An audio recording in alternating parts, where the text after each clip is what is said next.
Assalamualaikum warahmatullahi wabarakatuh. Hai semua, apa kabar? Semoga sehat selalu ya. Oh ya, di era pandemi COVID-19 ini, stay healthy dan stay healthy ya. Sebelum lanjut, jangan lupa like, komen, dan subscribe. Dan juga share ke teman-teman biar ilmunya lebih bermanfaat. Sebelumnya, perkenalkan kami dari kelompok 4 yang beranggotakan Dwi Kartika, Intan Ayu Khairani, dan Arfan Aulia Syaifullah dengan dosen pengapu Ibu Sofia Yustiani. Kami akan membahas tentang kepemimpinan. Kepemimpinan dan pemimpin itu beda loh.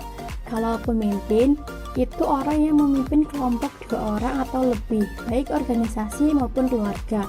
Jika kepemimpinan yaitu kemampuan yang dipunyai seseorang untuk mempengaruhi orang-orang lain agar bekerja mencapai tujuan dan sasaran. Menurut Stoner, kepemimpinan manajerial adalah suatu proses pengarahan dan pemberian pengaruh pada kegiatan-kegiatan dari sekelompok anggota yang saling berhubungan tugasnya. Di sini udah paham kan? Kemudian ada juga pendekatan-pendekatan studi kepemimpinan. Yang pertama ada sifat-sifat, yang kedua ada perilaku, yang ketiga ada situasional, yang keempat ada kontingensi. Selanjutnya, pendekatan sifat-sifat kepemimpinan menurut Edwin Gisel ada 6, yaitu yang pertama ada kemampuan dalam kedudukannya sebagai pengawas, yang kedua ada kebutuhan akan prestasi dalam pekerjaan, yang ketiga ada kecerdasan, yaitu mencakup pencarian, tanggung jawab, dan keinginan untuk sukses. Yang keempat ada ketegasan, yang kelima ada kepercayaan diri, dan yang keenam ada inisiatif atau kemampuan untuk bertindak dan tidak bergantung pada orang lain. Sedangkan menurut Kate Davis, sifat-sifat kepemimpinan ada 4, yaitu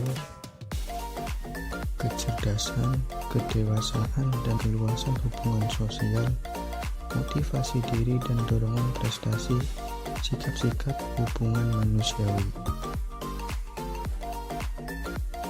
Ada beberapa pendekatan perilaku kepemimpinan, teori-teori, dan penelitian-penelitian terkenal.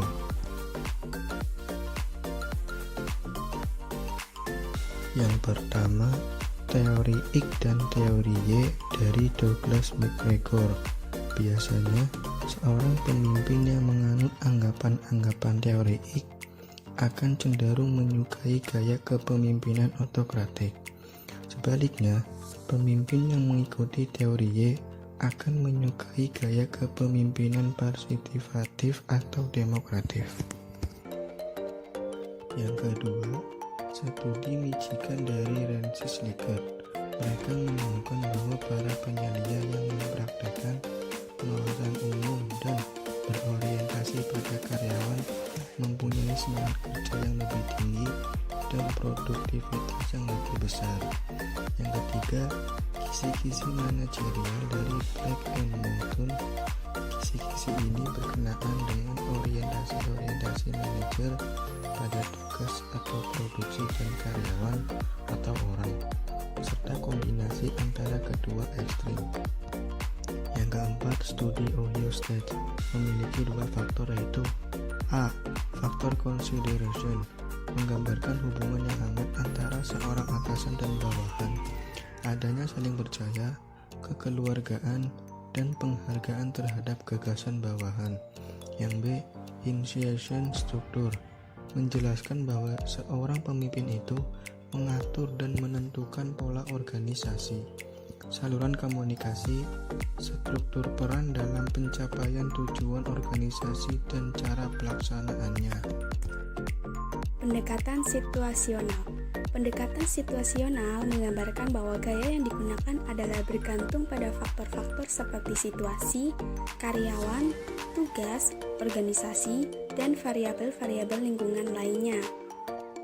Teori situasional yang terkenal, yang pertama, rangkaian kesatuan kepemimpinan dari Kahneman dan Smith, yang kedua, teori kontingensi dari Fiedler, dan yang ketiga, teori siklus kehidupan dari Harse dan Blanchard.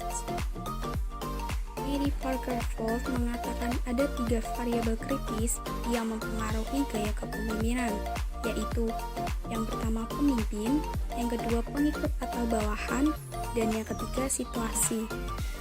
Nah, itu dia materi kepemimpinan dari kami. Semoga ilmunya bermanfaat ya. Sekian, terima kasih. Wassalamualaikum warahmatullahi wabarakatuh.